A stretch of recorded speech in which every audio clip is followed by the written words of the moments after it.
खामोश नहीं रहना चाहिए, आवाज उठाना चाहिए, सबको एकत्रित होना चाहिए और एक परिवर्तन ऐसा वैसा नहीं, एक उच्च गुणवत्ता वाली परिवर्तन। We need to bring in a qualitative change in Indian politics. It's the requirement of the nation today. आज के हमारे जो प्रधानमंत्री है वो आज हैदराबाद आने वाले हैं, 2 दिन के लिए यहां रहने वाले हैं।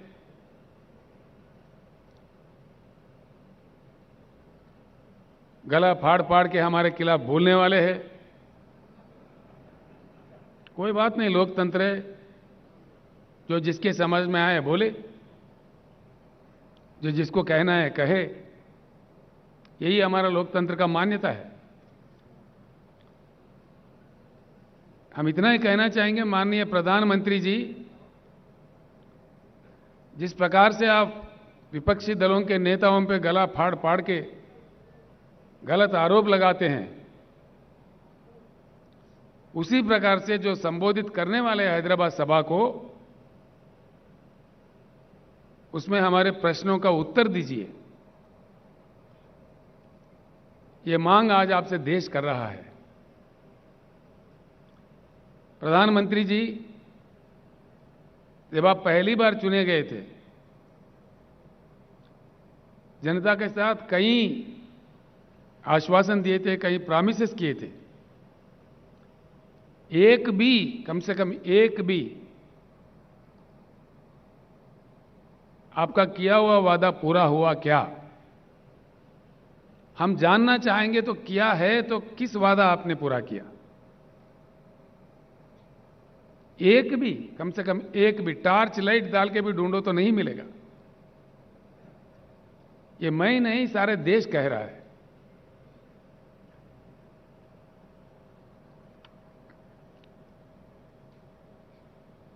आप समझते हैं आपसे बड़ा बुद्धिशाली कोई है ही नहीं।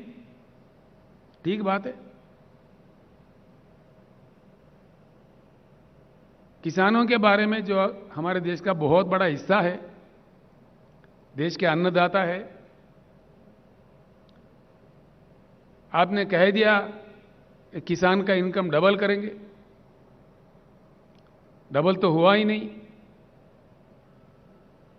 खर्चा डबल हुआ जरूर।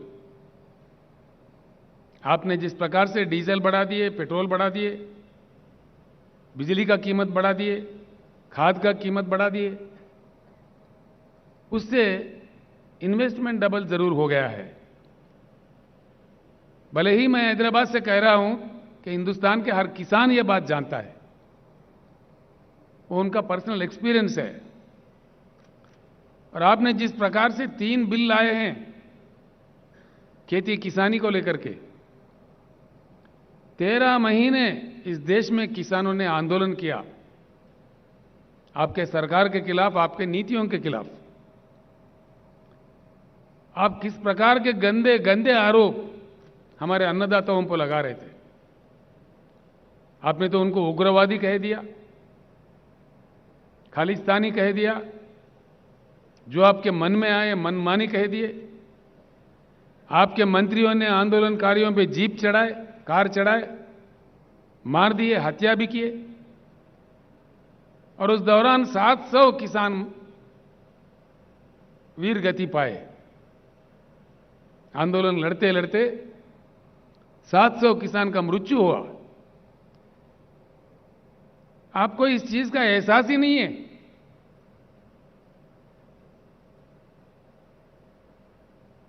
कोई दया नहीं है। क्या ये सच नहीं कि 700 किसान मारे गए? यहां से मैंने ऐलान किया था, यशवंत जी, आंदोलन के दौरान जिन किसान भाइयों ने अपनी जान गंवाई है, उनको तो हम लौटा नहीं सकते, लेकिन उन परिवारों के देखभाल के लिए तेलंगाना सरकार की ओर से हमने 3-3 लाख रुपए हर घर में देने का घोषणा किया। और हाल ही में मैंने पंजाब सरकार के सहयोग से चंडीगढ़ तक जाके वहां किसानों के हाथ वो चेक दे दिए। इसके भी हमारे प्रधानमंत्री, हमारे भाजपा के नेता मजाक उड़ा रहे थे, आप तो देते ही नहीं। कम से कम जो देने वाले हैं उनका मजाक भी उड़ाते हैं, ये आपका राज है, ये आपका नीति है। इस प्रकार का सरकार आप चला रहे हैं इस देश में। दोस्तों, ये सोचने की बात है, जिस प्रकार के बातें माननीय प्रधानमंत्री कह रहे थे, माननीय कृषि मंत्री कह रहे थे, भाजपा के वरिष्ठ नेता लोग कह रहे थे, किसानों का जिस प्रकार अपमानित कर रहे थे, आखिरकार हुआ क्या? अगर आप सही थे, अगर आपके बनाए हुए कानून सही थे, आखिर हुआ क्या? सारा देश के सामने आपको सर झुका के किसानों को माफी मांगना पड़ा। आपने माफी मांगा? ये तो प्रधानमंत्री का आदत है। चुनाव के वक्त है मीठी मीठी बातें, चुनाव गुजर गया तो झूठी झूठी बातें। ये देश देख रहा है, देश महसूस कर रहा है।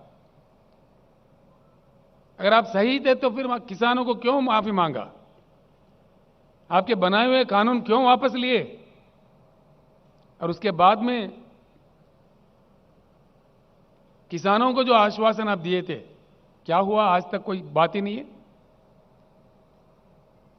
किसान आपको कोई सोना हीरा थोड़ी मांग रहा है। किसान, देश के किसान, किसान अपने उगाए हुए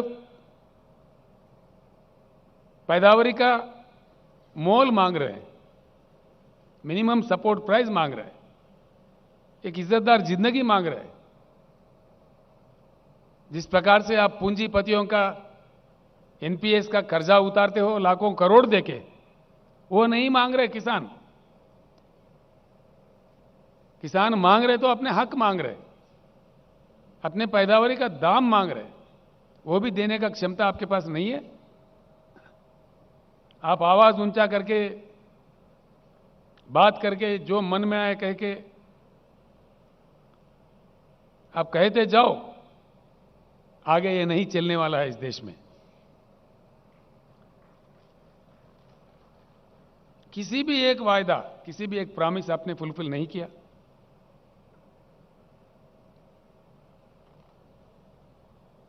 आप जो अपने आप का तारीफ करते हो, हर चीज में देश का मान मर्यादा खत्म होते जा रहा है। आपका तानाशाही दिन ब दिन बढ़ते जा रहा है, जो देश के लिए खतरा है।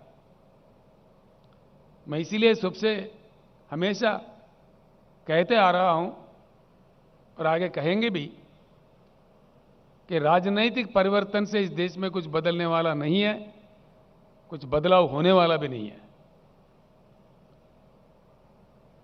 राजनीतिक परिवर्तन होगा, जरूर होगा, कोई परमानेंट नहीं है।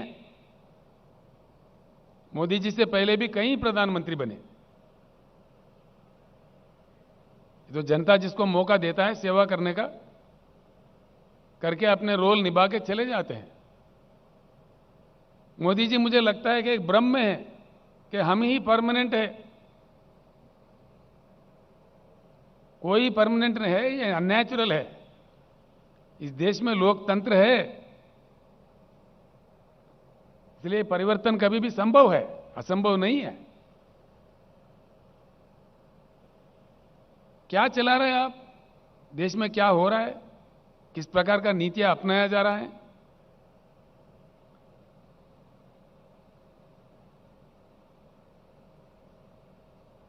हर हालत से हिंदुस्तान बेहाल होते जा रहा है।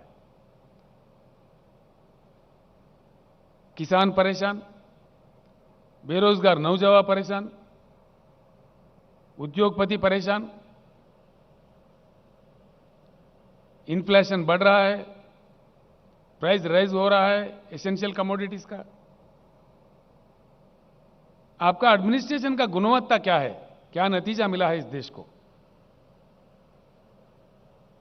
Gross misuse of all constitutional bodies, gross misuse दिन ब दिन देखने को मिलता है इस देश में। आप हावी है, आप प्रहार कर रहे हैं। जो आपके विरोध में बोलता है उनको सताया जाता है।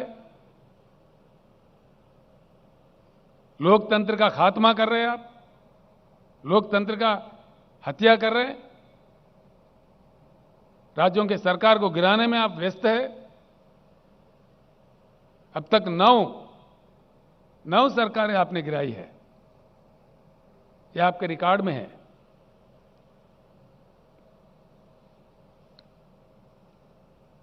इसका नतीजा क्या हो रहा है?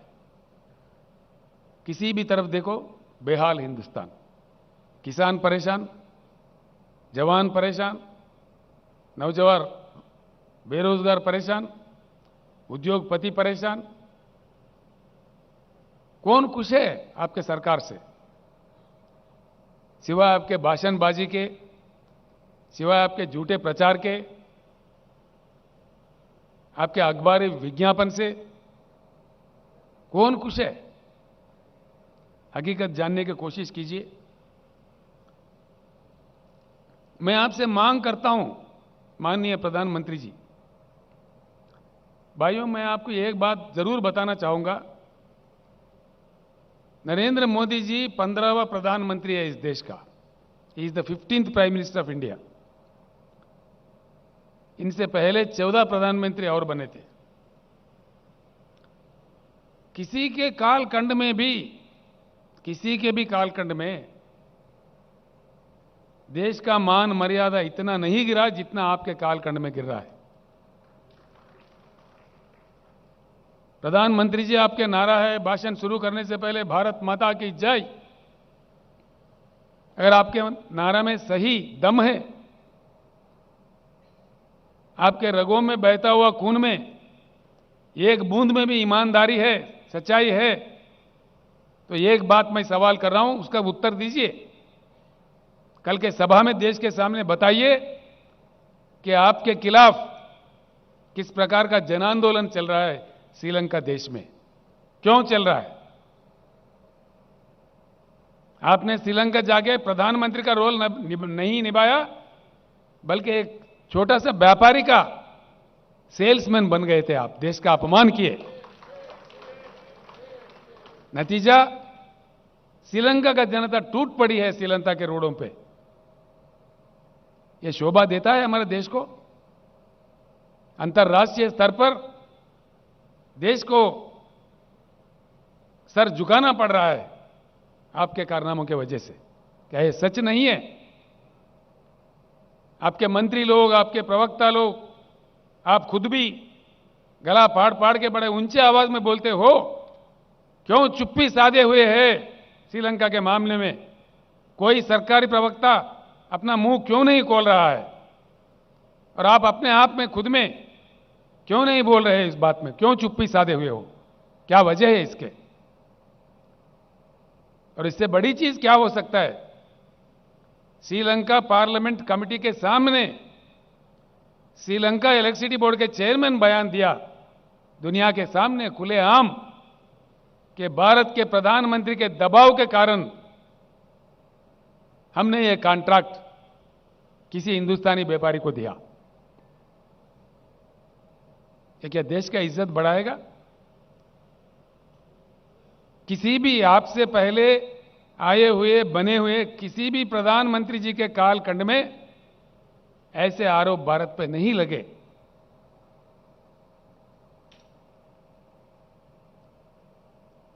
भले ही आप खामोश हो, हम खामोश नहीं बैठेंगे। हम जरूर लड़ते रहेंगे। व्यक्तिगत रूप से मुझे भी नरेंद्र मोदी से कोई लेना देना कुछ नहीं है। आपके जो पॉलिसीज है, जो किसान विरोधी, जनता विरोधी, लोकतंत्र विरोधी, तानाशाही पॉलिसीज जो है, जिस प्रकार का जुल्म, सरकारी संस्थाओं का दुरुपयोग आप कर रहे हैं, उसके विरोध में हम बात करेंगे। पॉलिसीज पे हम बात कर रहे हैं। अगर आप ईमानदार है, सच्चे हैं, तो कल के पब्लिक मीटिंग में हैदराबाद से ही भारत के जनता को उत्तर दीजिए। बताइए साफ साफ क्या हुआ श्रीलंका में, यह हम आपसे पूछ रहे हैं। वरना हम आपको दोषी मानेंगे, बिल्कुल दोष देंगे आपको।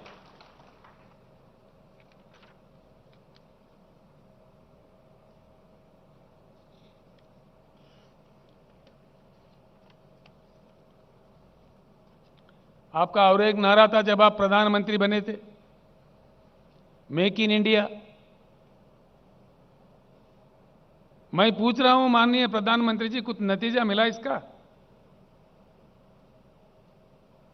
आपके डर से, आपके रवैया से, आपके नीतियों से पूंजीपति अपने निवेश को वापस लेकर देश से भाग रहे हैं। भूतपूर्व केंद्रीय सरकारों के गलत से पहले हमारे देश से बहुत सारा ब्रेन ड्रेन हुआ। अब आपके कालखंड में आज निवेश का ड्रेन हो रहा है। लाखों करोड़ विथड्रा करके विदेशों में जा रहे हैं। मेक इन इंडिया में लोग नहीं आए, मेक इन इंडिया में कुछ नहीं हुआ। ये तो झूठ था, बिल्कुल झूठ, सफेद झूठ। हुआ ही क्या है? कल के भाषण में बताइए क्या हुआ मेक इन इंडिया से? कुछ आया देश में या कुछ गया? कितने भारी उद्योग चले गए, कितने श्रमिक रोडों पे आ रहे हैं आपके गलत नीतियों के कारण से। तुलना कीजिए। अगर आपके पास बुद्धि की कमी है तो सीख सकते हैं।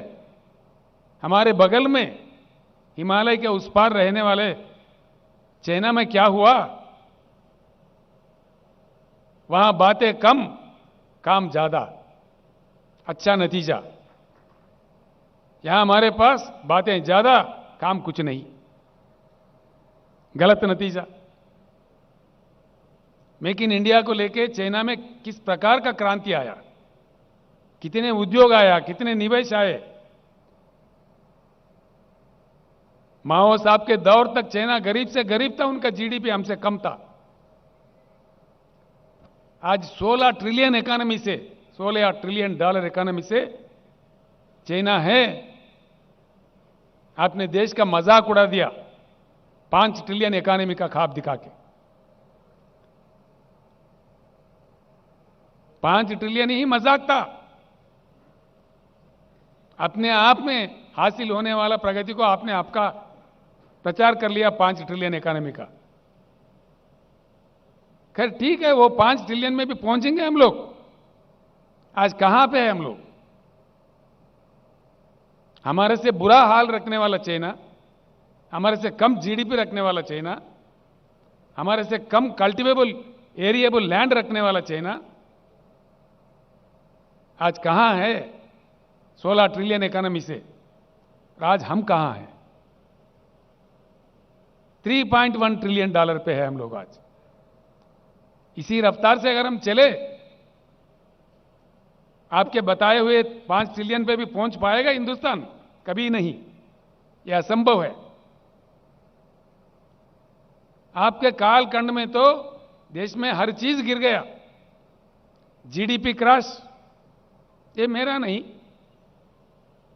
सरकारी फिगर से इन्फ्लेशन बढ़ता, जीडीपी गिरता, प्राइस राइज तो आप कंट्रोल नहीं कर पाते।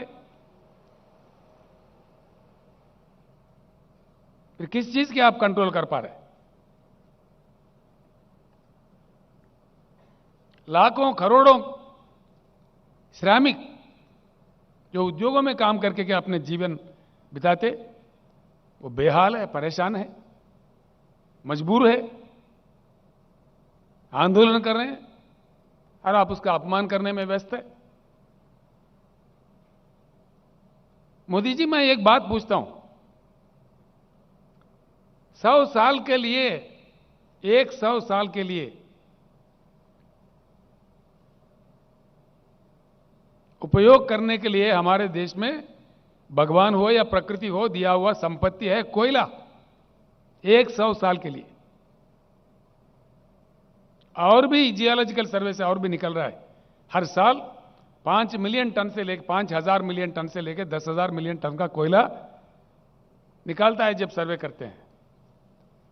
एक चीज बताइए, इतनी संपत्ति, इतने नेचुरल रिसोर्स हमारे पास रखते हुए आज विदेशों से आप कोयला क्यों मंगा रहे?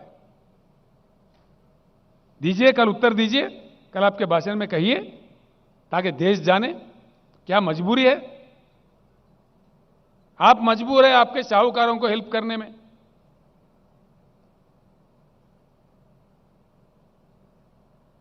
आप तो है मजबूर, राज्यों के सरकार पे दबाव डाल रहे, हुकुम पे हुकुम दिए जा रहे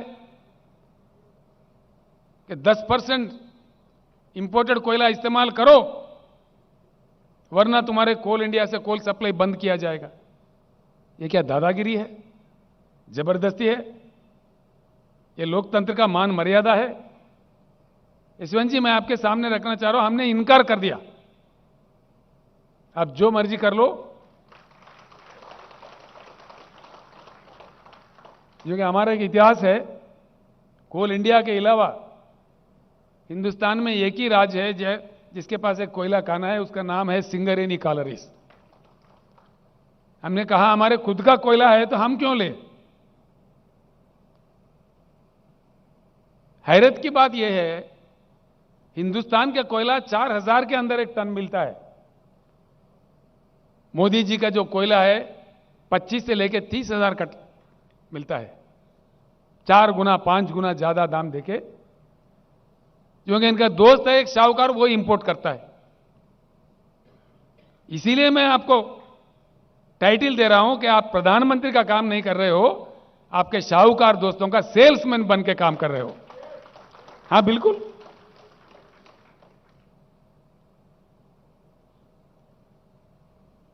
हम आपका कोई व्यक्तिगत निंदा नहीं कर रही है। आपका जो कोयला इंपोर्ट पॉलिसी है उस पे हम आपको दोषी ठहरा रहे हैं। अगर आप दोषी नहीं है, आप सही है, तो कल उत्तर दीजिए। कल के आम सभा जो बड़े हिंदुस्तान के आपका सारा फौज उतार के आप आयोजित कर रहे हो, खुशी की बात है, कीजिए, हमें उससे कोई एतराज नहीं है। लेकिन उस सभा के दौरान जो आपका भाषण होगा, जो सवाल आज हम खड़े कर रहे हैं देश के जनता के तरफ से, इनका उत्तर हम आपसे चाह रहे हैं, क्लैरिफिकेशन हम चाह रहे हैं। अगर आप निर्दोष हो तो बताइए, देश के सामने रखिए।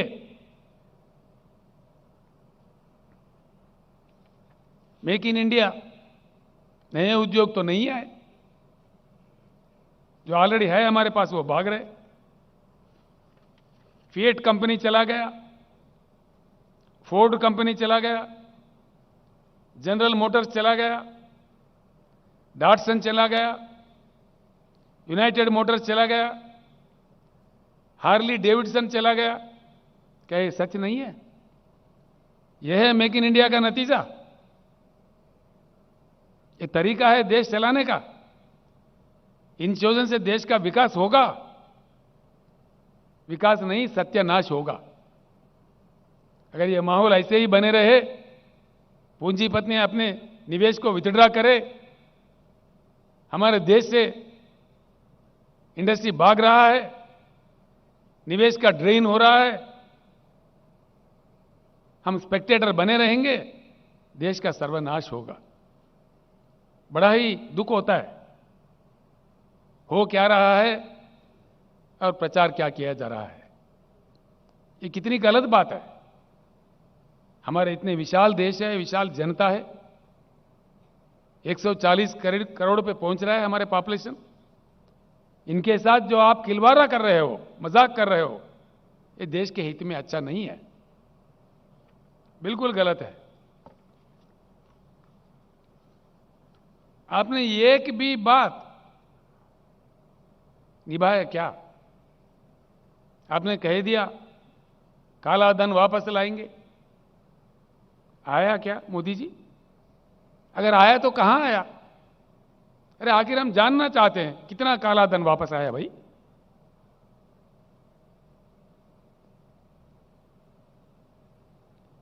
सर झुक जाता है शर्म से।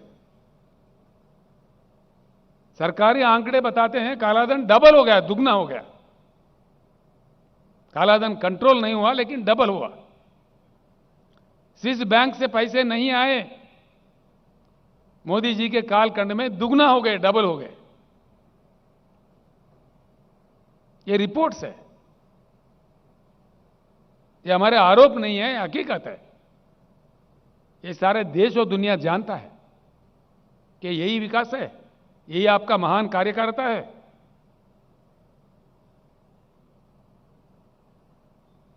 एक भी वादा, कम से कम एक, भाइयों बहनों 2022 तक कोई आदमी, कोई कुटुंब ऐसा नहीं रहेगा कि जिसके पास मकान नहीं हो। दिया?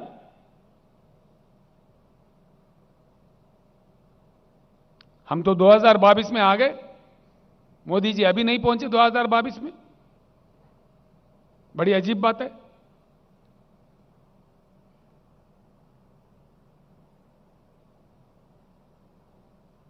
भ्रष्टाचार मुक्त भारत, मोदी जी का एक पॉपुलर नारा, मैं ना खाऊंगा ना खाने दूंगा। आप तो इतना खा गए, इतना खिला रहे आपके साहूकारों को, घोटाले लाखों करोड़ों में जा रहा है। हां पूरा है, रखेंगे हम भी देश के जनता के सामने सही वक्त में, बिल्कुल है। किस किस देश से, किस किस आपका व्यापारियों का आपने सेल्समैन बन के काम किया, उसके पीछे कितने बड़े बड़े घोटाले हैं, देश जान चुका है मोदी जी। आप डरा धमका के कितनों की आवाज दबाओगे, कितनों को रोकोगे? भ्रष्टाचार बढ़ गया देश में, घोटाले बढ़ गए, बैंक के लुटेरे बढ़ गए, एनपीएस का लेवल इस कद में बढ़ा। मोदी जी आपसे पहले नॉन परफॉर्मिंग अकाउंट्स का जो गिनती है वो सिर्फ 4-5 लाख करोड़ में थे। आज एनपीएस का क्या दर है? 20 लाख करोड़। ये है विकास मोदी जी। इस तोहफा दिया आपने देश को, क्या ये भी गलत है? हम जो कह रहे हैं सच कह रहे हैं, आप ही के बताए हुए आंकड़े कह रहे हैं, ये हमारे आंकड़े नहीं है। These figures are not mine. This figure has been given by the Honorable Finance Minister of India as an answer to the question in the Parliament. The rate of NPS in India today is about 18.6 lakh crores. पता नहीं उसके बाद में और कितने बड़े। This is the reply by the Honorable Finance Minister of India. यह आपके गतिशील विकासशील नीतियों का नतीजा है क्या? किस चीज का यह नतीजा है? आपके गलत कारनामों से, गलत उसूलों से, गलत फैसलों से देश का मान मर्यादा गिर रहा है, जीवन प्रमाण गिर रहा है, लोगों में आक्रोश बढ़ रहा है। ये सच है। 15 लाख देंगे, हर किसी के खाते में आ जाएंगे। 15 पैसे नहीं है। लोग इंतजार कर रहे हैं, कभी कह रहे मोदी जी हम तो आपको वोट देते रहेंगे 15 लाख जब तक हमारे खाते में नहीं है। आशा है कि आप देंगे। कभी गा रहे हैं आपके गुणगान।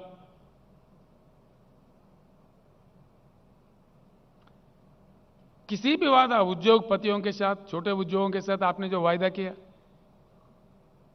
एमएसएमई को 1 घंटे के अंदर लोन देंगे, महीनों भर भी इंतजार करें नहीं मिलता। बस आपका वादा रह गया। मोदी जी आप जब रुपया गिर रहा था, जब माननीय मनमोहन सिंह जी प्रधानमंत्री थे, आप अपने गला फाड़ फाड़ के बोल रहे थे। आज रुपये का वैल्यू क्या है? मैं पूछ रहा हूं आपसे, कल उत्तर दीजिए। भारत के इतिहास में पहली बार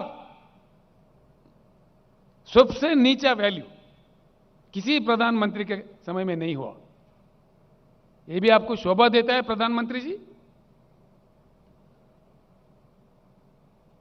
79 रुपीस यूएस डॉलर के प्रति आज हमारा रुपये का वैल्यू है 79 रुपीस। अरे बाप रे, ये देश का हालत को बता रहे आपका कितना महान एडमिनिस्ट्रेशन है। इसका ये नतीजा है। आप ही कह रहे थे, मैं जानना चाहता हूं भाई, नेपाल का रुपया नहीं गिरता, बांग्लादेश का नहीं गिरता, सिर्फ भारत का ही क्यों गिरता? हम जानना चाह रहे हैं मोदी जी, आज भारत का ही रुपया क्यों गिरता?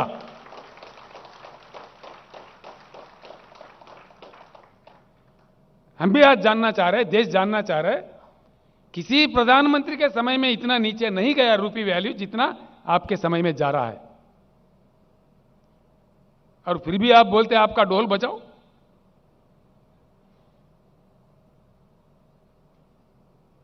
क्या ये सच्चाई नहीं है? अगर आप निर्दोष हो, इसका उत्तर दीजिए कल के सभा में, जनता को बताइए। हम खुलेआम पूछ रहे।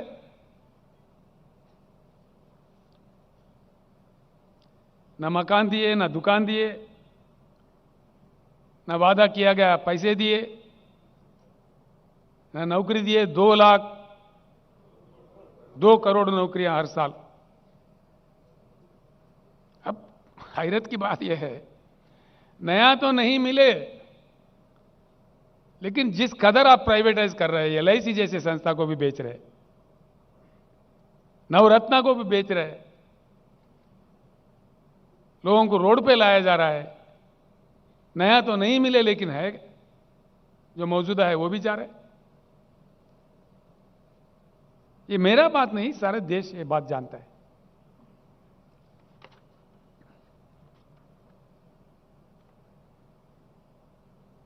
अब इतनी बड़ी लिस्ट है जो पढ़ के मुझे हमारे मधुसूदनाचार्य साहब ने लिख के दिया।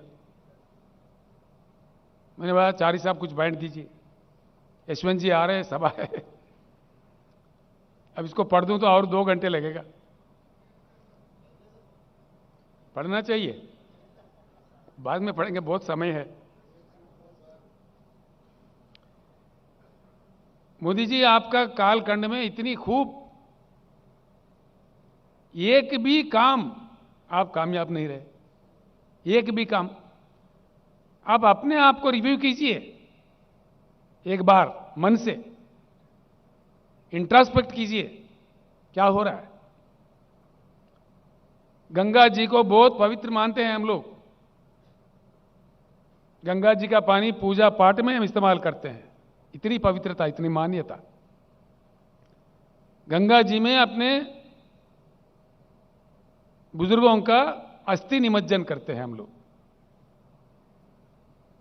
हां, इस बात में मोदी जी का एक बहुत बड़ा विकास इन्होंने किया है।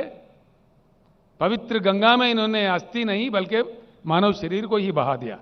शव बहे, हजारों के तादाद में शव बहे। कोरोना कंट्रोल में पूरी तरह से आप फेल्यूर हो गए। लाखों लोगों का मृत्यु का आप कारण बने। सडनली जो ओवरनाइट आपने लॉकडाउन अनाउंस किया, आजादी के बाद the largest trauma faced by the Indian polity, you made the people, lakhs of people, crores of people to walk on the roads. दुख होता है।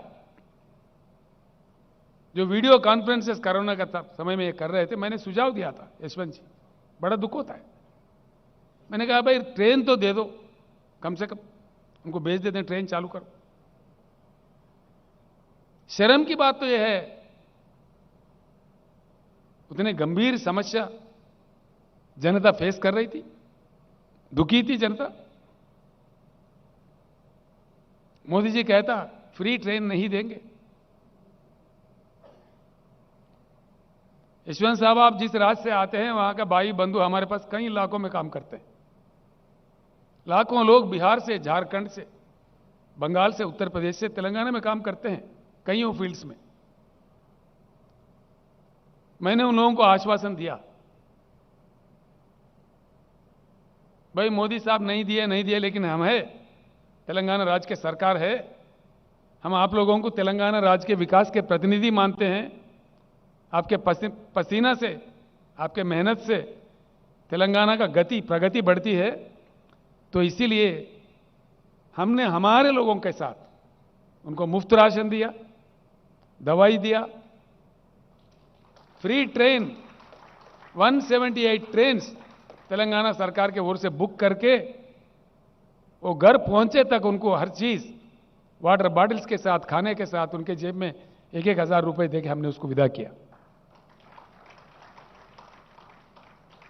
ये है मोदी जी का नीति। देश के जनता के साथ केंद्र सरकार, देश के जनता के प्रति मोदी जी का ये प्रेम है। फ्री में ट्रेन भी अरेंज नहीं करते जब जनता दुखी है। करोड़ों जनता, 1-2 नहीं, करोड़ों में।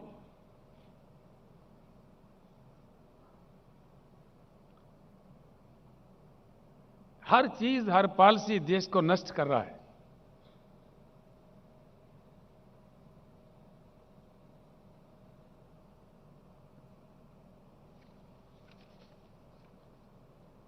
इंटरनेशनल इंडेक्सेस है, हर इंडेक्स में गिरावट, पहले से बुरा हाल, बद से बदहाल, बद से बदतर होते जा रहे हैं। ह्यूमन डेवलप इंडेक्स में हमारे स्थान 80 पर था, माननीय मोदी जी के कालखंड में 131 पे पहुंच गए। यह आपका मिसरूल का नतीजा है। हंगर इंडेक्स में हमारे भारत का स्थान 63 था, आज मोदी जी के बदौलत, मोदी जी के महान कार्यकारिता का निशाना है, हम 101 पे पहुंच गए, from 63 to 101। Individual rights, fundamental rights, Hindustan का जगह 85 था, 85, आज हम पहुंच गए 119, यहां पे भी गिरावट। बेरोजगारी ever highest in the history. Modi ji आने से पहले इसका दर, इसका percentage, it was at 5.6% unemployment in the country. Today it is, महान मोदी जी के महान एडमिनिस्ट्रेशन का नतीजा यह है, ever high in the country, 8.1% पे पहुंच गया अनएम्प्लॉयमेंट रेट। ये भी आंकड़े हमारे नहीं है। प्रेस फ्रीडम, भारत का स्थान 131 था, आज 142 पे पहुंच गया। और आपने बड़ा मेहनत करके मोदी जी, गोदी मीडिया भी आपने सृष्टि किया भारत में, तो सारा देश जानता है। हैप्पीनेस इंडेक्स 111 हमारा स्थान था, मोदी जी के प्रभाव से 136 पे पहुंच गया। एनवायरमेंटल इंडेक्स में 180 देशों को गिना गया था, हमारा नंबर 180 आ गया। बॉटम कंट्री, ये हमारा देश का हालत है। ये आपका कार्यकारिता है। आपने जिस प्रकार का मजाक उड़ाया देश का, देश के जनता का, जिस प्रकार का गिरावटें देखने को मिल रहा है राष्ट्रीय स्तर पर, अंतर्राष्ट्रीय स्तर पर, इससे हर चीज खराब होते जा रहे हैं। कईयों बातें एक तरफ ये है तो दूसरी तरफ आप क्या कर रहे हैं? Successfully killing the democracy every day,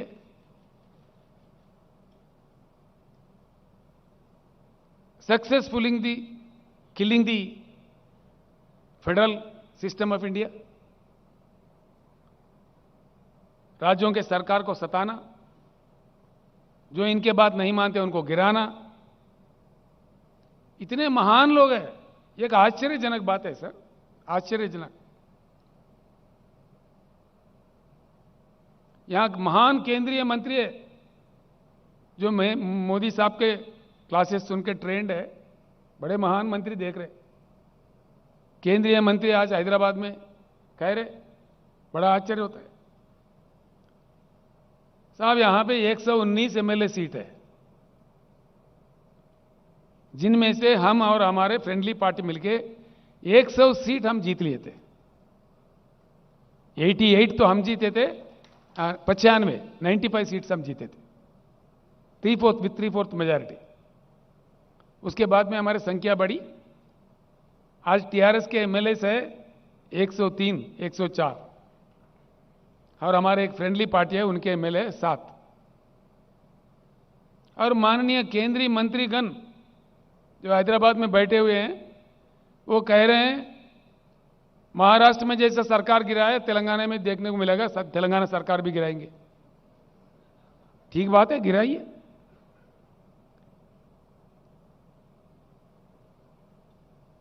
हम भी इंतजार कर रहे हैं उस बात का, ताकि हम फ्री हो जाए, आपको दिल्ली से उतार देंगे।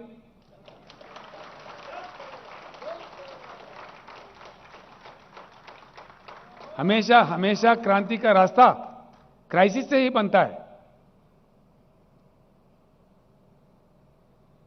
तेलंगाना एक ऐसा समाज है यशवंत जी, 60 साल लड़के अपने अस्तित्व को, अपने गरिमा को बनाए रखने के लिए तेलंगाना का जनता ने 60 साल लड़ी है, आखिरकार अपने बलबूते अपने राज हासिल करके आज आगे बढ़ रहा है, आप सब लोगों के आशीर्वाद से। एक जंग और लड़नी पड़े, तेलंगाना कभी पीछे नहीं हटेगा। दूसरी तरफ भारत का अपमान इस कदर हो रहा है अंतर्राष्ट्रीय स्तर पर, जिससे हमें बहुत बड़ी चिंता है। करोड़ों लोग, हमारे लोग बाहर अपना जिंदगी जीते हैं, छोटा मोटा बड़ा कुछ ना कुछ नौकरी, करोड़ों, कई करोड़ है। जिस प्रकार का द्वेष, विद्वेष, डिवीजन, हेट्रेड, युवाओं का सोच विचार को आप पोल्यूट कर रहे हैं, यह देश के लिए अच्छा है मोदी जी? मैं कह रहा हूं, हमारा इतिहास है, हमारे परंपरा है, हमारा देश का गरिमा है, सहनशील देश है, हमारे सहिष्णुता है, हमारा संस्कार रही है। जीवो और जीने दो। आप आधा पेट खाओ लेकिन अगला को खिलाओ। शास्त्री जैसा महान नेता उपवास रखने के लिए कहा, सब देश के लिए, देश के गरीबों के लिए। जो अमीर लोग हैं हफ्ते में एक बार का खाना बंद करके गरीबों को दो, ऐसे महान नेता थे। आज किस प्रकार के नेता हम देख रहे हैं? इधर खुदवाई करो, उधर खुदवाई करो। यह है देश भारत। किस भारत का सपना आपने बताया चुनाव के दरमियान, और किस प्रकार का नजारा आप आज दिखा रहे हैं? आपका प्रदर्शन किस प्रकार का विष द्वेष, जो अंतर्राष्ट्रीय स्तर पर हम गिर रहे हैं, भारत देश का अपमान हो रहा है, जो आगे के लिए अच्छा नहीं है। It's not at all good for the country. बिल्कुल। Democracy is killed, federalism is killed. कानून बदल के, रास्ते बदल के, राज्यों के पैसे छीन लो, टैक्स को सेस में बदलो। यशवंत जी, करीब 30 लाख करोड़ जिनमें से राज्यों को हिस्सा देना था टैक्स, इन्होंने टैक्स को नाम दिया सेस। आप जानते हैं, you know it very well, because you are the great finance minister of India, you know the insights. करीब 30 लाख करोड़ अकेले ही ले लिए।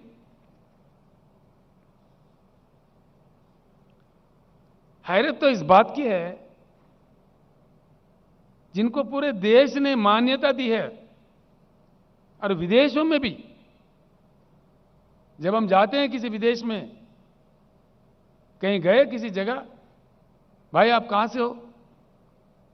आई एम फ्रॉम इंडिया। अच्छा, you are from Gandhi's place, mister Gandhi's place, the great peace messenger mister Gandhi, the messenger of non violence, the father of the nation.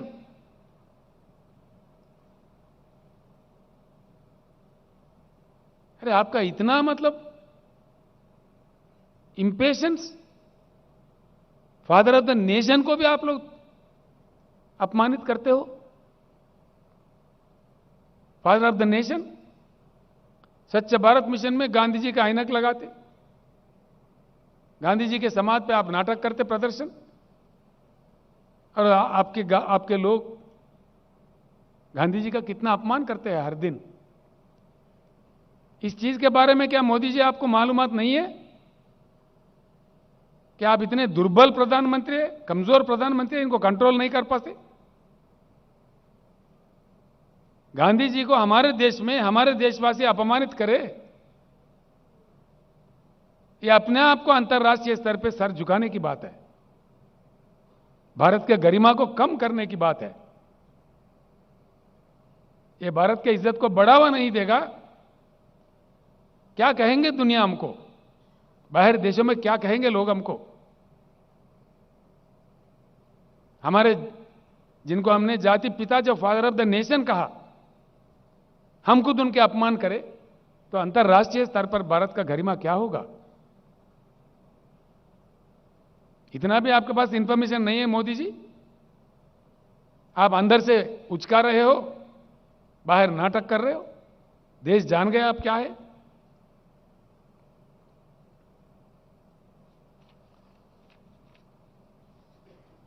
Unwanted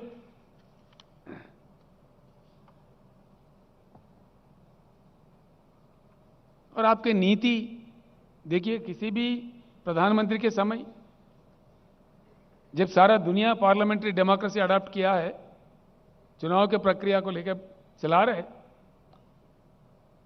हमारे जैसे कई देश हैं जहां चुनाव के जरिए सरकारों को चुने जाते हैं।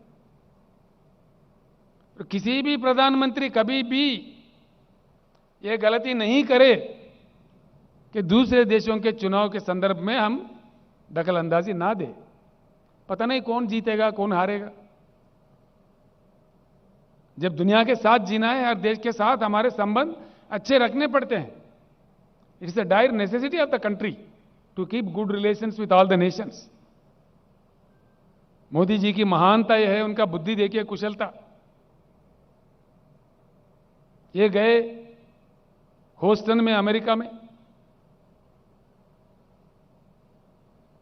अमेरिका अध्यक्ष का लड़ाई लड़ने गए और कह दिया वहां पे, अब की बार ट्रंप सरकार।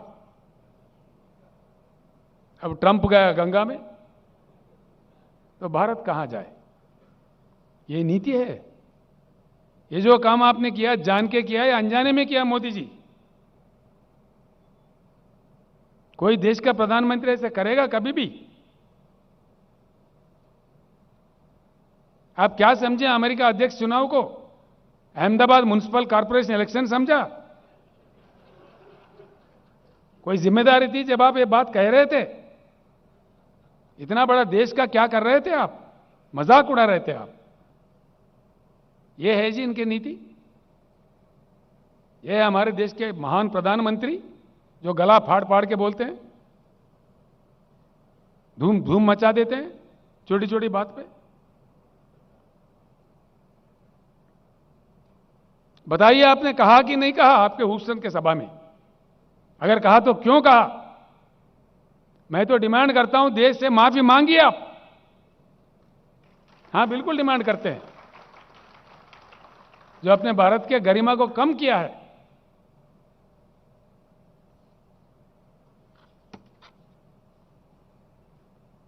जो कि देश को आज सर झुकाना पड़ रहा है।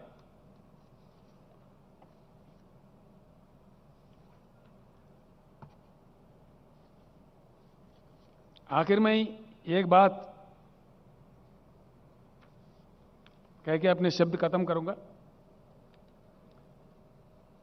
मोदी जी भगवान है ये मान रहे लोग, ठीक बात है। जो कि अच्छे इंसान को इंसान ही बने रहना चाहिए, भगवान कभी बनना नहीं चाहिए। इंसान को ऐसे ख्वाब कब दिखने लगते हैं? अपने अहंकार जब सर पे आ जाता है, तभी ऐसे बातें, ऐसे विकृत, एक मनोवैज्ञानिक विकृति है। मोदी जी, एक बात का उत्तर दीजिए, जरूर हम मांग करेंगे। What is the greatness of mister Narendra Modi? आपको जनता ने जो मैंडेट दिया 10 साल का 2 बार चुन के, आपने 8वां साल का भी बजट पेश कर दिया, यानी 80% आपका कालखंड का समय खत्म हुआ और आपने बता दिए कि आप में कितनी क्षमता है। You have exhibited your capability and your level of capability, your capability level is, देश में 70,000 टीएमसी पानी की उपलब्धि है। आप कम से कम पीने का पानी भी फराहम नहीं करें जनता को। और शर्म की बात यह है, पीने का पानी देश के कोना कोना तो छोड़ो, देश के राजधानी दिल्ली में भी आप पानी नहीं दे पा रहे। यह आपकी मान्यता है। दिया आपने? हाल ही में मैं जब दिल्ली गया, वहां के लोग रो रहे थे। जो पीने के पानी नहीं देने वाला प्रधानमंत्री है, बड़ी बड़ी बातें करते हैं। पीने का पानी, क्या यही हिंदुस्तान का किस्मत है? आप ना बिजली दे सकते हैं और ना पीने का पानी दे सकते हैं। देश में उपलब्ध सहज रिसोर्सेस को एक्सप्लॉइट करके देश के जनता को नहीं दे सकते हैं। क्या दे सकते हैं? सिर्फ भाषणबाजी, द्वेष, विद्वेष, विपक्षियों का अपमान, सरकारी संस्थाओं का दुरुपयोग, सिवाय इसके क्या मिला है इस देश को? लिहाजा भाइयों, हम सब लोग मिलकर तेलंगाना की लड़ाई लड़े थे लोकतंत्र के आधार पर। खैर समय लगा, लेकिन हमारे मेहनत का फल हमें मिला। मैं आप लोगों से यशवंत सिन्हा का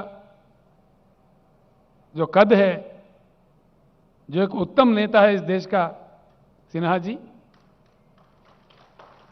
उनका समर्थन करने का इस सभा में मैं फिर एक बार आप लोगों से अनुरोध करता हूं, एक नए भारत को, अच्छे भारत को, ईमानदार भारत को बनाने के लिए फिर एक जंग हमें लड़ना पड़े। हम आज से ही शुरू करते हैं। मैं धन्यवाद देता हूं हमारे हैदराबाद शहर के नेताओं का, यहां के मंत्री, यहां के हमारे पार्टी के अध्यक्ष गोपीनाथ जी का, रंगारेड्डी मेडचल जिले के भी अध्यक्षों का और मंत्री लोगों का, विधायकों का मैं धन्यवाद देता हूं कि जितना शानदार प्रदर्शन आपने किया है। आज हैदराबाद में लोकतंत्र खिला है। The test of democracy have shown in Hyderabad today. The wonder is that the spirit of democracy is still alive in India. एक नहीं बल्कि 1 लाख मोदी भी लोकतंत्र का, हमारे देश का लोकतंत्र का गला नहीं घोट सकते। इस प्रदर्शन से आज हमने हिंदुस्तान को यही बता दिया, जिसका मुझे गर्व है। I am thankful to all of you. जिस प्रकार का प्रदर्शन आज आपने किया है, I am very very thankful to you. आगे चल के भगवान से हम प्रार्थना करते हैं कि एक अच्छे भारत बने, उज्जवल भारत बने, महान सुहान भारत बने और देश के गरीबों का किस्मत खुले। फिर एक बार हम सबके तरफ से माननीय यशवंत सिन्हा जी का हृदय से मैं स्वागत करते हुए, उनका जीत का मनोकामना करते हुए मैं अपने शब्द वापस लेता हूं। धन्यवाद।